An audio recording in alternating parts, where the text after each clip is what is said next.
None of man's fantasies of evil can compare with the reality of Jaws.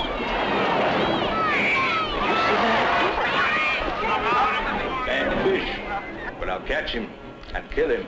Did you hear your father? Out of the water now! This shark, swallow you whole.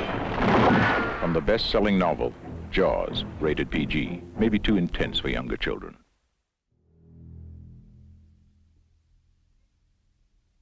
JAWGUST.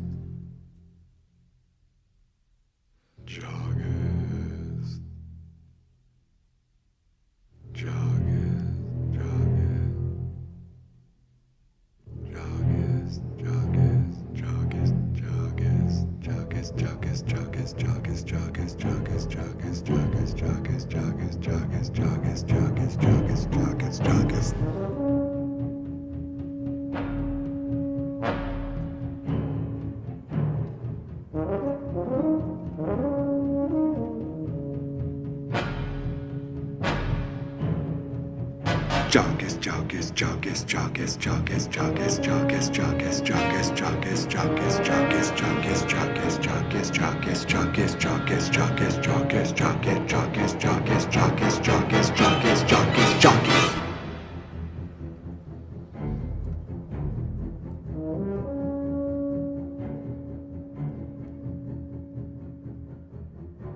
JAWGUST, it is JAWGUST, where I will be watching Jaws each day.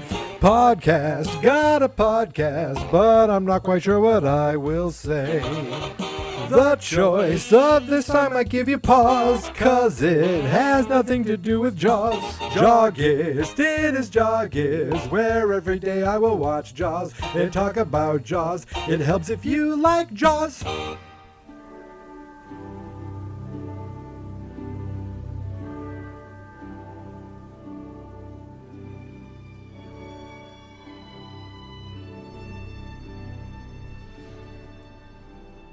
Monday, August 10th, 2020. I'm still here. I'm still podcasting about Jaws. And more importantly, much more importantly, I am still watching Jaws. Today, I just finished watching Jaws for the 10th time in 10 days, and now I'm taking my dog to a rail trail in Salem, New Hampshire. And I thought, you know what? While I'm heading there, it's a little further than the rail trail I usually do in my hometown. I thought, well, now's the perfect time to talk a little bit about the movie Jaws. 10 days. And I'm wondering if I'm going to start repeating myself, because I thought of things to talk about today, and I thought, wait, have I talked about that already? So, if I start repeating myself, too bad. I'm repeating myself every day by watching this lovely movie every single day. Today, I want to talk about Mr. Matt Hooper. Go back to him. I feel like I talked about him a little, but I want to talk about a few specific things. And they are mostly unspoken moments. Now, I played this clip before in an earlier episode of the spoken moment that I'd like to talk about first, and that is when he is at the dinner table. He goes to the Brody house for dinner. He barges into their house without, unknown. They didn't know he was coming. I'll just say that. That'll mean something to someone. And he shows up, and there's this little moment where he's having this conversation. It's when Ellen says, my husband tells me you're in sharks. And the way he tells that story, he goes, I love sharks. I love them. Just that line. I mean, the whole story's good, but just that line where he goes, I love sharks. I love them. To me, felt so believable. And it was, you got the Brodies there going like, how could you possibly love sharks? They eat and kill people. But that was a lawnmower. But this guy lives and loves the sea and sharks, and he's been fascinated with them his entire life. So it makes a lot of sense that he would love them, and Hooper makes that extremely believable. The other two moments that I want to talk about are silent moments. And they are, he gives one of his famous, probably his most famous speech. This was no boating accident, it was a shark. Love that speech, always great. But before that, right before that, the medical inspector, he wants to go see the remains of the first victim. And Brody's like, bear with me for a second, but gets him there. And before he gets a look at them, he doesn't know what to expect. This is me projecting what I think I'm seeing here. Hooper does not know what to expect. All of a sudden, the medical examiner takes out what basically is like a large Tupperware container. Not a bed, not a full gurney of remains or a human. You know what I mean? Dead body. Just just enough to fit a nice, good-sized casserole in. And that's where Chrissy's remains are. And you just watch Hooper at that moment. He looks like, what the F? Like, he's not prepared for, when he lifts it up, he's like, I want to learn that speech. This is larger than any squalus for these waters. All I remember is squalus. There's plenty of Latin mumbo jumbo. It's not mumbo jumbo, but Latin that I want to learn and recite to you. And believe me, I have 21 days to go, so there's plenty of time for that. I'm gonna have to think of things to do for 21 days. I'm already hitting my head now, but I'm gonna have. I got to schedule a time to have my buddy Chris on, and Eric, if you're out there listening, I know you're listening. If you're out there, we got to book a time. I got 21 days of JAWGUST left after today. I think if you'd like to be on the show, we're gonna have to set something up. Got a little Zoom time, or you can just yell really loud from your parents' house. If you're there visiting, and I can just record that. I'm driving, and I don't want to drive distracted, but I am podcasting while driving, which is still legal in New Hampshire, from what I gather. So those are the big things that I wanted to discuss dealing with Hooper. These are short episodes now. Okay, what am I? I'm just checking my recorder. I am under 6 minutes of talking, and my friends, last night, you thought last night's episode was short? But I could ramble. I'm very good at that. So what else about Hooper do I want to talk? Well, then there's these other unspoken moments that are great. Quint downs his Gansett, and Hooper just looks at him like, oh yeah? And he downs his cup of water, squeezes the styrofoam cup shut. He has all the even unspoken moments, the laughs. Hooper gets pretty much all the laughs in this movie. The moment when it's like you college kids aren't educated enough to admit when you're wrong, and Hooper gives he just makes all these faces and mouth stuff to Quint, all done in one shot, which is tremendous. Again, more laughing, and then of course he's up on the up in the captain's chair. Ooh, a turkey! I gotta slow down. I don't want to run over. Turkey. Hello. Usually where there's one, there's more.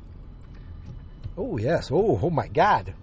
About 15 turkeys, give or take 5. So when he's up there, he's like, aye, aye, Captain, aye, aye. And then he's like, I'm not going to take this abuse much longer. Which, is that W.C. Fields? I can't do it. But he does a pretty good one. Just all the laughs with that moment. And, my God, Richard Dreyfuss, he was nominated for this, right? As I say, Murray Hamilton, hell, Chief Brody, and definitely Robert Shaw were all robbed for Oscars. So was Richard Dreyfuss. You know, it's very rare that you see a movie that is a huge summer blockbuster that also has these amazing performances in them. You don't get a lot of that. It's like it's Jaws and it's Kong Skull Island. Okay, that's the first one I could think of. But there's a moment where they're pretty much stranded, and Quint says, "Hooper, what exactly can you do with these things here of yours or whatever?" You'd think after 10 days I'd get every quote right.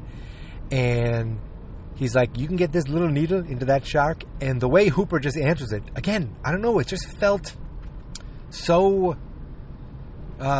sincere. I think that's the word I'm looking for. I like acting. I love broad acting, big acting, wild craziness.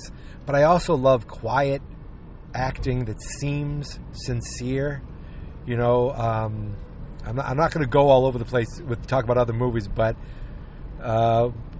Chris, you know what I'm talking about. Leo in Once Upon a Time in Hollywood, when the little girl tells him it's that's some of the best acting he's ever seen, and he just has this quiet moment of like, Quint has that in this movie where just the faces he makes, these quiet, sincere moments. Never mind the Indianapolis speech.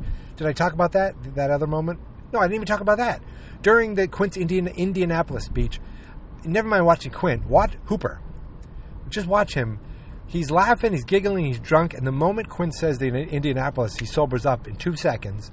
He's like, "You were in the Indianapolis?" And then he just sits there, like mouth open, like, "Oh," because he knows the story, and he's hearing it firsthand, and he's just like in awe. And you just watch that, and I wonder how much of it is Richard Dreyfuss in awe of this acting going on too. I don't know, but I love that moment. But I didn't talk about his answer when Robert Shaw asked about the little needle.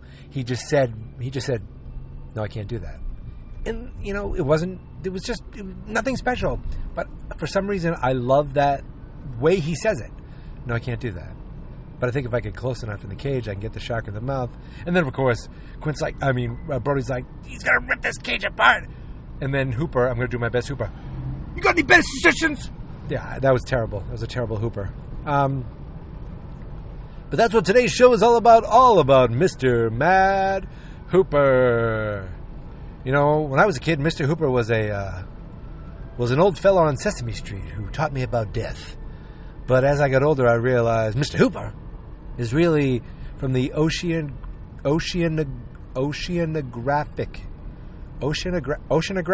Institute? Oceanographic. Yeah, I'll get it. By day 19, I'll nail it. Me good, pronounce words. Yeah, I think that's it. I think I've covered about everything I've thought about covering today. Did I talk about one thing I'd never noticed before? Well, I didn't pick up on this today, but, I watched Brody at the beginning on the beach with that young fella, who's went on the guy with the luscious blonde hair, who was wanting to go swimming and get laid. Luckily, he was too drunk to get eaten by a shark. That guy's gone on to become a pretty successful film and television producer. But it didn't. I didn't notice it yesterday, but I didn't notice it until this time around. As far as like, I was like, well, wait, how do they know who the victim was? Oh, she must have had ID. Wait, where's all her stuff? And then I realized, of course, Brody's carrying all her stuff. He's got her jacket. He's got her pocketbook. They don't know if it's a crime scene. They just think it's a missing person, so they're going to pick up all this stuff. And even at the beginning, when he's leaving, Brody goes, "Missing person." The season hasn't started. Nobody's even here, but he says "missing person" right at the beginning. I don't know. I just wanted to mention that for some reason, even though I was talking mostly about Hooper. And then there's one question. Maybe I'm going to start having questions asked. Jaws questions. And my Jaws question today is, did Ellen ever get her cup back? Remember, Brody left with that cup. Ellen wanted it back. She goes, "I want my cup back." He's like, "You'll get it." I have no idea. No idea if she ever got it back. I'd like to think she did. But who knows? Ladies and gentlemen, that is JAWGUST 10th. I want to thank you guys for listening. Thank you guys for subscribing. You want to follow me on social media? It's on Twitter. Mostly I'm on Twitter, @GeekMentality. I'm also on Instagram, @GeekMentality. And the website is fans.experts.com. The Facebook page is just fans.experts. Where really it's just me posting a picture and a link to JAWGUST every day. But if you can go like the page, that would make me smile. I was trying to think of a Jaws reference, but I couldn't. I couldn't say open up, say because that's not Jaws. I can't believe I just said that. Ladies and gentlemen, thank you so much for listening, for subscribing. This is going to be plenty of time to get to the rail trail. I'm still not there yet. I am up in New Hampshire now. Then I will cross over what is known as Route 28. Once I cross Route 20, actually I won't even cross Route 28. At the Route 28 junction, I shall take a right, and there's a parking lot where I shall park my automobile and get out and walk my dog. So, that means I'm done for today. But I'll see you tomorrow, because guess what I'm doing tomorrow?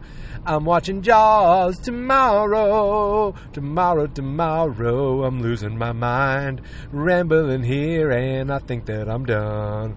Thank you so much. I'm talking too long. So guess what happens now? Here is my theme song. This is my podcast, I made it. Geek Mentality's what I named it. And I think you should listen and subscribe, 'cause I'm kinda funny and awesome. I think that I'm worth your time, and I'm kinda handsome. My mom says, please listen and please subscribe. At least listen to this episode. Fans not experts.